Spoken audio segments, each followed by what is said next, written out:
ان میں سے 3 تو مجھ سے تقریباً 10 فٹ دور ہی رک گئے تھے۔ تینوں نے اپنی رائفلیں میری طرف تان رکھی تھی۔ چوتھا شاید ان کا کوئی سینئر آفیسر تھا جو نہتہ میری طرف بڑھ رہا تھا۔ وہ میرے نزدیک آ کر رک گیا۔ اس کے کندھے پر لگا اشوکا اس کے میجر ہونے کی چغلی کھا رہا تھا۔ میرا ذہن مکمل بیدار تھا اور کسی بھی لمحے کچھ کر گزرنے کو بالکل تیار کھڑا تھا۔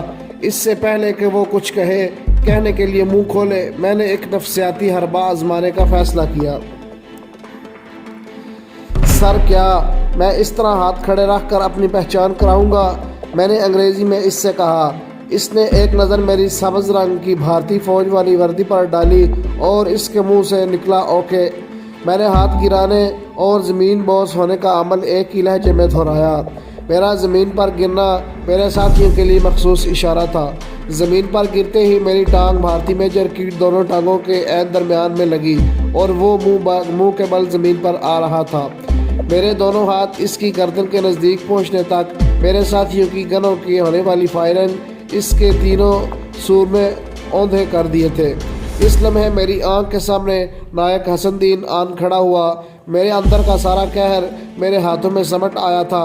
میری انگلیوں کا شکنجہ اس کی گردن کے گرد تنگ ہونے لگا اور چند ہی سیکنڈ بعد معمولی سی مدافعت کے بعد وہ دم توڑ گیا۔ کم آن 10ویں اس طرف لے آؤ۔ میں نے اپنے ساتھیوں کو اسی سمت اشارہ کیا جدھر سے یہ چاروں نمودار دار ہوئے تھے اور اپنی گن سنبھال کر ادھر لپکا۔ ہم لوگوں نے بھارتی فوج کی وردیاں پہن رکھی تھی اور پہچانے بغیر اس طرح تو کوئی ہم پر فائرنگ کرنے سے رہا۔ میں نے دھوکے کی چال چلی تھی۔ دشمن یہی سمجھ سکتا تھا کہ اس کے مخالف سمت بھاگیں گے، لیکن ہم ان کی صفوں میں گھس گئے تھے۔ مجھے اندازہ تھا کمانڈوز کی دہشت عام فوج کے اعصاب پر کسی بری طرح سوار ہوا کرتی ہے۔ دشمن بری طرح بکھلایا ہوا تھا۔ ہم نے اسی بکھلاہٹ کا فائدہ اٹھانا تھا۔ وہ لوگ جو ہمارا نشانہ بنے کسی پیٹرول پر نکلے تھے۔ ایسی پیٹرول پارٹیاں رات کے اندھیرے میں ضرور نکلا کرتی ہیں، دشمن کی صفوں میں تباہی پھیلانے کے لیے بھی اور دشمن کی طرف سے رات کے اندھیرے میں ہونے والی ممکنہ مداخلت کو روکنے کے لیے بھی۔ یہ بیچارے بھی غالباً دوسری کسی قسم کے مہم پر نکلے تھے اور ہمارا نشانہ بن گئے۔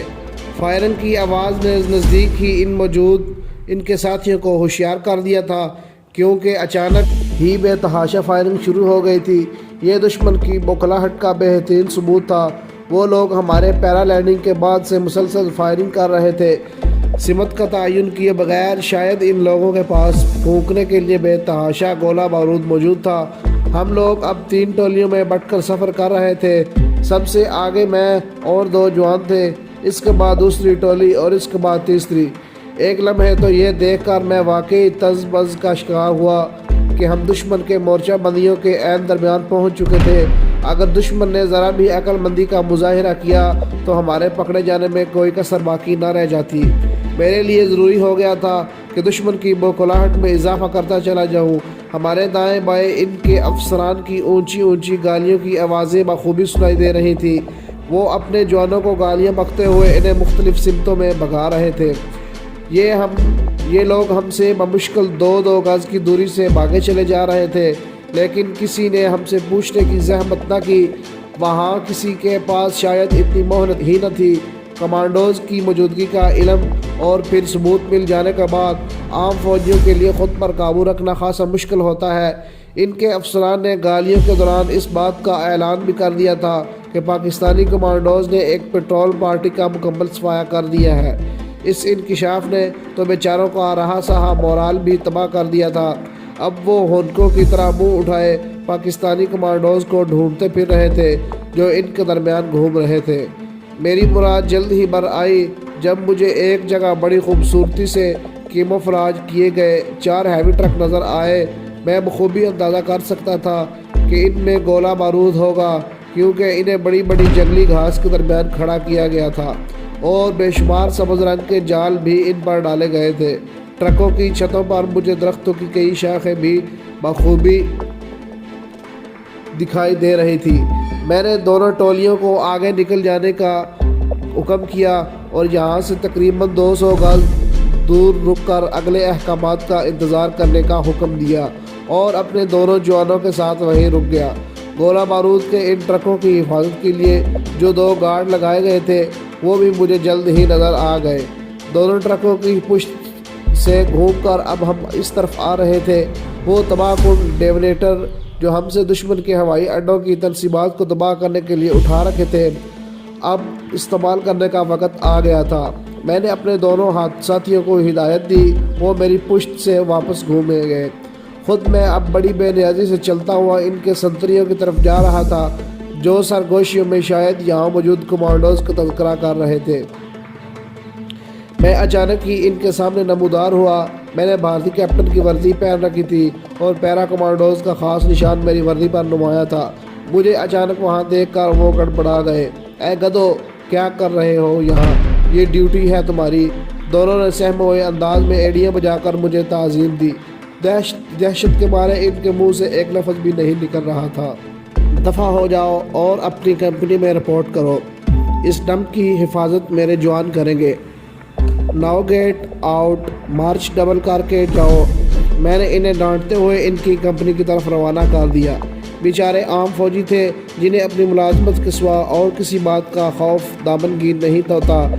ان نے بلا چون و چرا میرے احکام کی تعمیل کی اور مجھے سیلوٹ مار کر ڈبل مارچ کرتے ہوئے ایک طرف غائب ہو گئے۔ بمشکل 2 منٹ ہی میرے ساتھیوں نے اپنا کام ختم کر لیا۔ انہوں نے گولہ بارود کے ٹرک سے میں نے ڈائنامائٹ لگا کر ایک مخصوص فاصلے پر اس کا لیور نصب کر دیا تھا۔ اس لیور پر پڑنے والا معمولی سا دباؤ بھی ایک زبردست دھماکے سے اس کھیل کو ختم کر سکتا تھا۔ ہم لوگ ایک محفوظ آڑ میں اس راستے پر نظریں لگائے بیٹھے تھے جدھر دونوں گدھے غائب ہوتے تھے۔ پھر میری توقعات کے عین مطابق اس سمت سے فوجیوں کی ایک ٹولی نمودار ہوئی۔ ظاہر ہے انہوں نے اپنے کمپنی کمانڈر کو کسی کمانڈو کیپٹن کی وہاں آمد سے مطلع کیا ہوگا اور اس نے بلا سوچے سمجھے اس طرف پاکستانی کمانڈوز کا صفایا کرنے کے لیے ان لوگوں کو بھیج دیا تھا۔ ہم اپنی گنوں کے ٹریگروں پر انگلیاں رکھے بڑی بے چینی سے مہمانوں کی آمد کے منتظر تھے۔ ایک ساتھی اپنا ہاتھ اس لیور پر رکھا ہوا تھا جسے دبانے سے ڈائنامائٹ پھٹ جاتا۔ آنے والے اپنی دانست میں بڑی ہوشیاری سے پھونک پھونک کر قدم رکھتے تھے، اس طرف آ رہے تھے۔ تھوڑا نزدیک آنے پر وہ نصب دائرے کی ترتیب اختیار کرنے لگے۔ اس کے علاوہ اور وہ کر بھی کیا سکتے تھے؟ ٹرکوں سے تقریباً 50 گز دور رہ کر زمین پر لیٹ گئے تھے ہم۔ شاید ہماری طرف سے کسی رد عمل کے منتظر تھے، لیکن ہم یہاں اسلحہ پھونکنے نہیں آئے تھے۔ تقریباً 5 منٹ کی جان لیوا انتظار کے بعد اچانک ان میں سے ایک نے چارج پکارا۔ جے ہند، جے ہند کے نعرے لگاتے وہ بڑی تیزی سے نصف دائرے کی شکل میں ٹرک کی طرف بڑھے۔ عین ان لمحات میں میری شمع مشین گن اور میرے ساتھی کی اسٹین گن نے ان پر قیامت کا دہانہ کھول دیا۔ ان میں سے ابھی 3-4 ہی گرے تھے جب اچانک فضا ایک زوردار دھماکے سے دہل گئی۔ میرے ساتھیوں نے اپنا کام کر دکھایا۔ آنے والوں میں کسی ایک کے بھی زندہ نہ بچنے کے امکانات تھے۔ ان کے جسم بھی ٹرکوں کے ساتھ پرزہ ہو کر فضا میں بکھر گئے تھے۔ ہم تینوں بڑے اطمینان سے اٹھے اور اپنی منزل کی طرف چل دیے۔ مطلوبہ مقام پر پہنچتے ہی ہمیں درجنوں بھارتی بکھلائے ہوئے فوجیوں کا سامنا کرنا پڑ رہا تھا، لیکن وہ اتنے نروس ہو چکے تھے کہ کسی نے ہمارے متعلق تردد نہ کیا۔ یوں بھی ایسی صورتحال میں کوئی کسی کو پہچاننے کی بجائے اپنی جان بچانے پر زیادہ توجہ دیتا ہے۔ ایک مخصوص مقام پر میرے باقی ساتھی ہمارے منتظر تھے۔ صبح کے آثار ہوا کے دید کے مطابق تھے۔ کسی بھی لمحے کچھ بھی ناممکن نہیں تھا۔ جو بھگدڑ دشمن کی صفوں میں مچ چکی تھی، اس کے بعد اب کم از کم صبح تک کے لیے ہم محفوظ تھے۔ اس مرتبہ ہم نے ذرا خطرہ مول لیا اور اپنی مطلوبہ جگہ تک پہنچنے کے لیے مختصر سا راستہ اختیار کیا تھا۔ صبح کاذب کی روشنی اب مشرق کی سمت پھوٹنے لگی تھی۔ اس کے ساتھ ہی فائرنگ میں شدت پیدا ہونے لگی تھی۔ رات کو آندھے ہونے والے ٹینک اور میڈیم بیٹریاں بھی اب میدان کارزار میں کو پڑی تھیں اور دونوں اطراف سے دھاڑنے لگی تھیں۔ ہم اپنے پیچھے دشمن کو جس بربادی سے دوچار کر آئے تھے، اس کے بعد کم از کم ہمارے دل قدرے مطمئن ہو گئے تھے۔ اپنے دوسرے ساتھیوں سے رابطہ کرنے میں نے اس دوران کئی کوششیں کی، لیکن کوئی رابطہ نہ ہو سکا۔ شاید وہ لوگ بری طرح دشمن کے گھیرے میں آ چکے تھے یا پھر ان کا سیٹ بیکار ہو چکا تھا۔ ایک بات کا تو مجھے یقین تھا، اگر ایک کمانڈو بھی شہید ہوا ہے تو اس نے دشمن کی یقیناً 10 آدمی مارے تھے۔ روشنی کی ایک سرخ لکیر جو یقیناً میرے وطن کی شہیدوں کے لہو سے روشن تھی، آہستہ آہستہ اندھیرے کو نگلنے لگی تھی۔ ہمیں کچھ فاصلے پر ایک گاؤں کے آثار نظر آ رہے تھے۔